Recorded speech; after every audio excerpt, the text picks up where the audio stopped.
Kumusta naman kaya mga kabayan? Ay, ako may niluluto na naman din eh. Kita nyo mga itaw. Puntot ng baka. Ito ating inihalbos na. At masarap ang ating gagawin luto dito at itong kakalderitahin. Ayan ho, sa inyo napanood. Gagamitin din natin yung sabaw na yan mamaya, yung pinakakaltong iyan sa ating pagpapalambot. Pero hindi natin para palambutin diyan ng tuga. Ayan ho. Kaya hanguin na natin ngayon itong ating buntot ng baka. Napakasarap nito. Talaga naman may mga gatil-gatil na papagayaan. Mas masarap kung tutuusin. May mga balat.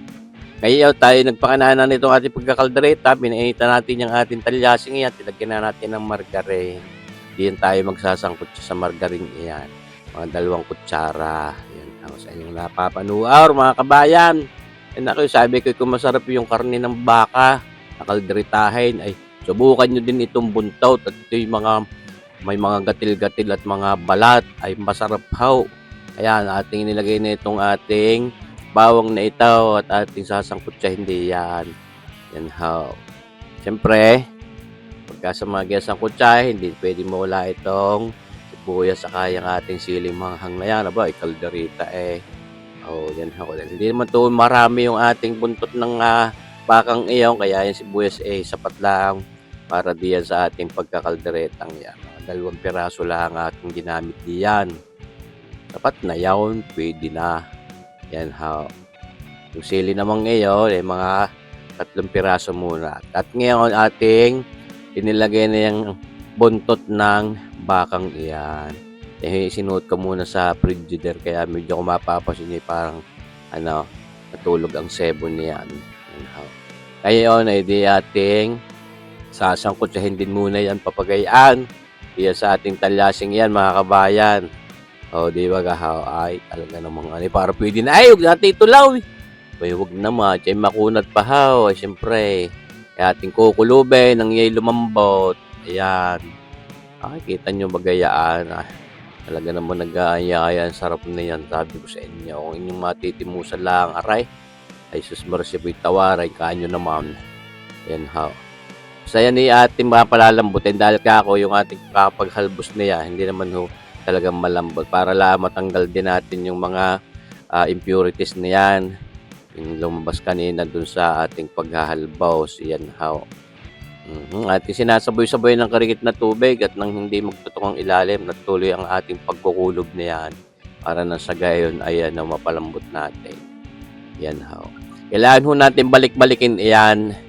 Dahil may balat ay nadikit ho yan sa ating talyase. Dahil parang medyo gami ang ng balat niyan, pinaka-texture. Kaya sinasaboy-saboy natin ng tubig, tapos binabalik-balik natin. Ayan. Ngayon, syempre, habang matigas-tigas pa yan, titimplahan na natin yan. Lagyan natin ng toyo. Yan ho, mga 3 kutsara lang muna. Oh. Siyempre, bukod din sa toyong iyan, itong hindi pwede mawala sa ating kaldereta, oyster sauce. Mga 3 kutsara din lang munang ulay, papagayaan. Mga kabayan. Maglalawi ay, gayaw. O, tapos, siyempre, halo-haloy muna rin ulit natin. Ayan, halo ng halo. Kaya naman, minsan may nagko-comment, hinalo mo ng hinalo ay. Yan, matigas pa naman yan kahit haluin natin hindi malulugas. Lalagyan din natin ng paminta. Yan ho. Mga kulang-kulang 1 kutsaritang paminta yaon. Dami-dami para mahanghang at mabangaw yung paminta natin yan sa ating kaldereta. Kita nyo ba yung ilalim? Nagtututong ho eh. Yan ho. Kaya ating sinasaboy-saboy ng tubig.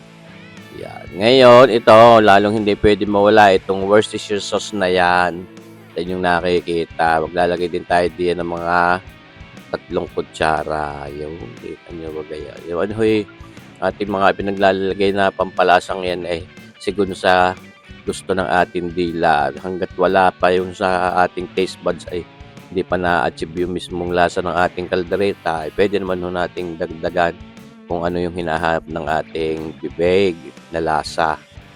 Asukal, siyempre, mga 1 kutsarang asukal sa inyong nakitang yan. Dapat ay matamis-tamis din ang ating kalderetang buntot ng baka. Yan, kita nyo bagahaw mga kabayan. Parang pwede na ay. Aba. Siyempre, ngayon, ilalagay na natin yung ating pinaghalbusan niyan, yung pinakakaldo, yung ating sinalat ng hindi makasama yung mga latak-latak. Yan ho'y hindi sapat para mapalambot natin yung buntot ng bakang yan. Kaya maya-maya pwede pa rin natin bantuan ng tubig na mainit. Yan. At least hindi ho sayang yung lasa kahit papaano yung naiwang lasa niya hindi yan sa ating pinakakaldo o pinaghalbusan. O tunay na naglalaway, sabi ko sa inyo. Ating tatakluban uli. Yan. Siyempre, babalik-balikin. Haluin, ayan, ang hindi magtutong ang ilalim. Ngayon, itong ating cheddar cheese na ito, yan ho, ating ilalagay na rin diyan para habang matigas pa nanunuot na ang sarap niya sa kaibuturan ng buntout ng ating baka. Ayan ho. Lagyan lang natin ng mga nasa 3 kutsara yung dami niyang cheddar cheese na yan. Ayan, ako'y naubusan ng queso de bola. Wala na gamit na sa mga pagkakaldereta kundi bumili na lang ulay. Ngayon ito lalagyan na rin natin ng liver spread. Yan sa inyong nakikitang yan. Ano isa lang mo ng ating inilagay. Siyempre. Pero pwede pa rin naman dagdagan. Depende nga sa lasa na hinahanap ng aking tila. Ayan. Okay, kita nyo ba gaya pa lumambot. Hindi kayo panalo na. Ito, pampaganda ng kulay, lalagyan natin ng black caramel na yan, mga 3 kutsara din iyan. Para talagang maging enticing ang kulay nitong ating kalderetang buntot ng baka. Yan, kita nyo ba magdag-im ang kulay. At ito, yung ating pickle relish na yan, sa pahuli kong ilalagay ang paasim. At isa pa hindi ko ito pinakakasiman yung kaldereta natin. Ayaw ko ng kalderetang maasim-asim. Ayan ho. Kaya siguro lang sa lasa talaga. Tunay. Talagang Dito, para mapatingkad natin ang lasa ng baka, naglalagay tayo ng beef broth cube. Isang piraso lang. Yan. Dahil yan yung buntot ng baka, siyempre, hindi ko kunti lang naman mismo yung pinakakarne niya. Dahil karamihan hindi gatil, mga litid at saka yung pinagbalatang iyan. Yan po. Yun ang wala noon, masarap na, di lalo pag camera out. Yun may optional, maglagay kayo hindi, po pwede naman, masarap pa din.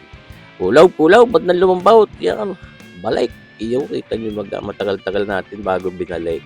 Kaya yung ilalim parang parang nagtutog na ng karikate pero ayos pa din, butit hindi naman nasunugan. Ayan. Malapit ako sa totohanan ng ating kaldereta, buntot ng bakang iyan. Kita nyo ba ating pinalalambot na lang talaga yan. Kita nyo, parang medyo nadikit yung mga balat niyang buntot ng baka dun sa ating talyasay. Kaya yun nga sabi ko, lagi din natin babalik. At tinagdagan pa rin natin ng tubig, ayon sa sabi ko kanina, dahil hindi pa ho sapat yung pinakakaldong ginamit natin. Ay dyan. Kaya nung medyo mas concentrated pa ang flavor nanuot na yun sa ating mga bawat piraso ng buntot ng bakang iyan. At yan, palalambutin na lang natin diyan. At tunay na panalo na yan. Yung dami ng sarsang iyan, pinakasabaw, pinakamagiging lahor. Yan. Palalaputan natin ngayon itong ating dinukdok na skyflakes. Yan, maganda yung pagkamera.